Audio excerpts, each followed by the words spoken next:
Hello guys, Eid মোবারক, ঈদ মোবারক, ঈদ মোবারক।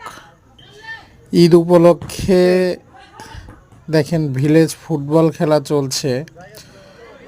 দুই দলের মধ্যে তুমুল উত্তেজনাপূর্ণ একটি খেলা। বাংলাদেশের প্রতিটা গ্রামেই আনাচে কানাচে ঈদ উপলক্ষে নানা রকম আয়োজন করা হয়, যেখানে গ্রামের বৃদ্ধ, ছোট বড়, কৃষক, শ্রমিক, সর্বপেশার মানুষেরা ঈদটাকে উপভোগ করে।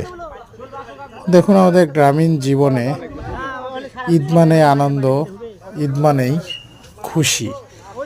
ঈদের আনন্দকে আরও একটু বেশি পরিপূর্ণ দান করতে দেখেন আমাদের ইয়াং জেনারেশনরা প্রীতি ফুটবল ম্যাচের আয়োজন করেছে। সেখানে তারা কঠোর লড়াইয়ের মাধ্যমে একটি সুন্দর ম্যাচ উপহার দেওয়ার চেষ্টা করছে। কমলা কালার বনাম সবুজ কালার। কমলা কালাররা 1-0 গোলে এগিয়ে। আপনারাও হয়তো আপনাদের এলাকাতে বিভিন্নভাবে ঈদ উদযাপন করেন। তো পরিশেষে আবারও সবাইকে ঈদের শুভেচ্ছা জানিয়ে আমি আজকের মতো বিদায় নিচ্ছি। দেখা হবে আগামীকাল। সবাইকে ঈদ মোবারক।